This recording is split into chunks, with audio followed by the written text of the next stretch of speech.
Olá, meus amigos, tudo bem? Tudo na paz? E aí, como é que vocês estão? Preparados para o capítulo 10 do livro do Apocalipse? Nessa série, Os Mistérios do Apocalipse? Pois é, este capítulo ele tem coisas impressionantes para nos mostrar, para que nós possamos desvendar. Mas eu gostaria de dizer para você que a Bíblia, você não consegue entendê-la simplesmente lendo um único capítulo. Você tem que ler toda a Bíblia. E esse capítulo aqui, ele está totalmente envolvido com outros capítulos da Bíblia, principalmente do livro de Daniel, no capítulo 7, no capítulo 8, no capítulo 9, até no capítulo 12 também. Então que você possa prestar bastante atenção, porque Deus ele quer revelar aqui para nós muitos e muitos segredos ainda.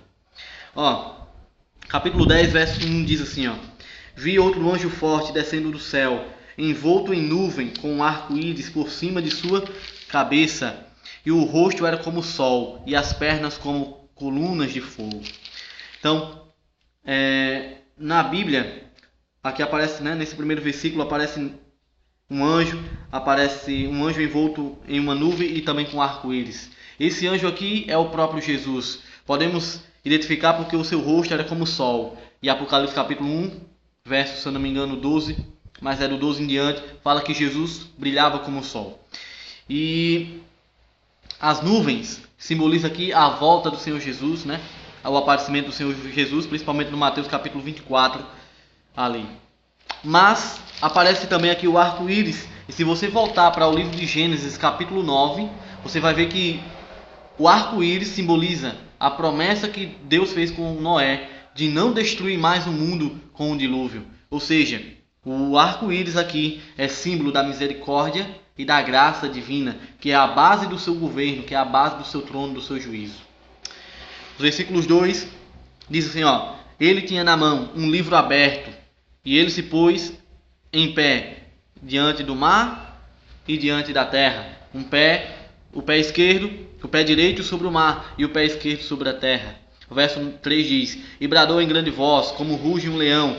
E quando bradou, desferiram os 7 trovões as suas próprias vozes. Então Jesus, Deus estava falando, né? E eles falavam e eles escreviam. Aí o verso 5 diz: Então o anjo que via em pé sobre o mar e sobre a terra levantou a mão direita para o céu e jurou por aquele que vive pelos séculos dos séculos, o mesmo que criou o céu, a terra e o mar e tudo quanto neles existe. Ele disse: Já não haverá mais demora. Então aqui está falando respectivamente sobre o tempo do fim, a promessa, né? Não mais demora. Aí o verso 7 diz: Mas nos dias da voz do sétimo anjo, quando ele estiver para tocar a trombeta, se lembra da sétima trombeta? Cumprir-se-á então o mistério de Deus, segundo ele anunciou aos seus servos. Quem? Os profetas, diz aqui. Ainda tem a sétima trombeta para tocar. Isso aqui vai acontecer no toque da sétima trombeta. Isso aqui vai acontecer na igreja de Laodiceia, que é o último período da igreja. Aí o verso 8 diz: A voz que ouvis, vinda do céu, estava de novo falando comigo, dizendo: Vai e toma o livro que se acha aberto na mão do anjo que está em pé sobre o mar e sobre a terra. Então ele foi lá e pegou o livro. Esse livrinho estava aberto. Se você ler principalmente Daniel capítulo 12, você vai ver que lá no capítulo 12, não me lembro agora os versículos, mas lá no capítulo 12, Daniel ele pede a interpretação do sonho, ou das visões, ou do livro, mas o anjo diz assim, ó: pega o livro e sela, porque ele é para o tempo do fim.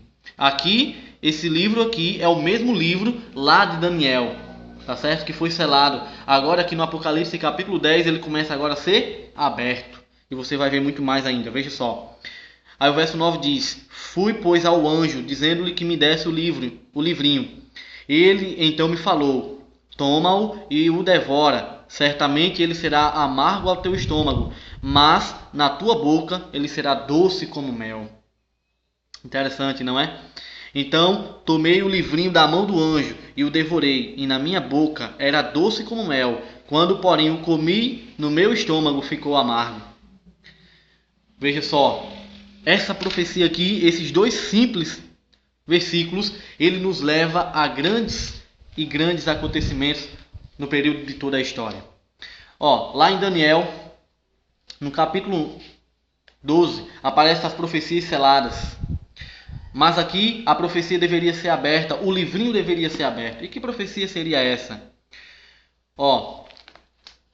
Aqui aparecem alguns períodos. Por exemplo, quando nós começamos a estudar Daniel capítulo 8, verso 14, lá diz assim, até 2.300 tardes e manhãs e o santuário será purificado. Se nós lermos o capítulo 9, nós vamos ver que essas 2.300 tardes e manhãs, elas se referem a 2.300 anos, de acordo com Ezequiel, capítulo 4, versículos 6 e 7. Tá certo? E se você perceber, lá fala, principalmente no capítulo 9 de Daniel, os versículos 24 e 25, fala, né, quando esse período começaria. E esse período começou no ano 457, quando foi permitido pelo rei Artaxerxes da Pérsia reconstruir novamente Jerusalém. Então, daquela data, começou-se a contagem dos 2.300 anos literais. Então, no final desse período, dos 2.300 anos, aconteceria algo extraordinário. Mas eu gostaria de lembrar a você que lá em Daniel, capítulo 12, versos 3 e verso 4, fala que o conhecimento, o conhecimento se multiplicaria, o estudo se multiplicaria. Que estudo seria esse? Justamente do livro do Apocalipse. E é interessante, porque no final daquele período profético, das 2.300 tardes e manhãs, surgiria um grande movimento para estudo da Bíblia. E isso aconteceu nos anos entre os anos de 1842 até 1844, onde as pessoas se voltaram completamente para estudar a Bíblia, porque elas acreditavam que ali seria a volta do Senhor Jesus, nesse período, nesse ano de 1844. E é interessante, porque dentro desse período dos 2.300 anos, lá em Daniel capítulo 7, verso 25, aparece um outro período, e esse período é de 3 anos e meio, que se a gente for olhar os dias, vai dar 1.260 dias, literalmente 1.260 anos, que seria o período onde a igreja estaria escondida, mas depois o remanescente viria e começaria agora a restaurar as verdades, e essas verdades agora começariam a aparecer justamente no período de Laodiceia. Por que no período de Laodiceia? Porque foi justamente no período de Laodiceia que a supremacia papal terminou e agora as verdades começaram a ser restauradas. Meu amigo, Deus ele trabalha tão bem, que nenhuma das suas profecias caiu por terra. Pelo contrário, todas as suas profecias, todas as profecias da Bíblia se cumpriram assim como Deus falou. Começou em 457. E é interessante porque estudando principalmente a liturgia, vamos dizer assim, os símbolos do santuário, que acontecia o dia do juízo, que era justamente no mês 7º, no 10º mês, lá, que caía justamente no outono, assim também aconteceu. As pessoas começaram a estudar a Bíblia e elas começaram a ver que Jesus iria voltar. E Guilherme Mille, que era um batista, ele agora começou a fazer uma contagem ali, um cálculo bastante interessante, e ele viu que os 2.300 anos terminaria exatamente no ano de 1844. Claro, se nós levarmos em conta o ano de 557 a.C., aliás, 457 a.C. Terminaria justamente no ano de 1844 da nossa era, né? Já no século XVI ali. Então veja só, né? No século XVIII, aliás. Então veja, eles começaram a estudar e um grande movimento se levantou. Naquele momento, as pessoas não mais se importaram com as placas de igreja. Elas se importaram simplesmente em estudar a Bíblia. E ao estudarem a Bíblia, eles comprovaram de que Jesus voltaria em 1844. Mas aí um outro homem, um outro estudioso, né, ele começou a ver ali e ele disse assim, não, ele vai voltar no outono, no dia 22 de outubro de 1844. E grande massa, as pessoas vendiam as suas coisas, deixavam suas terras, deixavam tudo, vendiam tudo para que pudessem se preparar para a volta do Senhor Jesus. Mas só que quando chegou em 1844, infelizmente houve um grande desapontamento, porque a profecia estava certa, a data estava certa, mas o acontecimento Estava equivocado. Não era a volta do Senhor Jesus.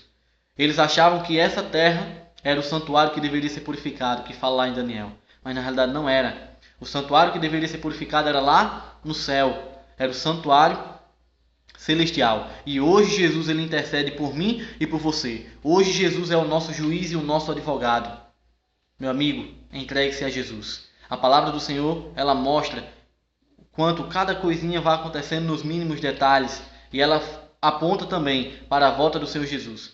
O capítulo 10 de Apocalipse, versículo 11, termina dizendo assim, ó: Então me disseram, é necessário que ainda profetizes a respeito de muitos povos, nações e línguas e reis. Ainda não era o tempo do Senhor Jesus voltar. Deveriam profetizar um pouquinho mais. Deveriam pregar um pouquinho mais. Mas eles acabaram se confundindo. E houve um grande desapontamento. Mas aí pessoas sinceras continuaram estudando a Bíblia. E as verdades da Bíblia continuaram e vão continuar sendo restauradas até a volta do Senhor Jesus. Não gostaria de você de se preparar? Nós já vivemos nos últimos dias.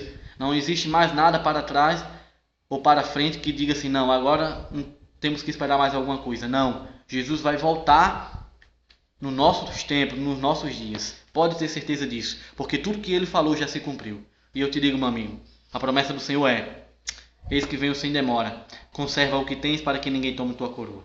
Um abraço, fica com Deus e até a próxima.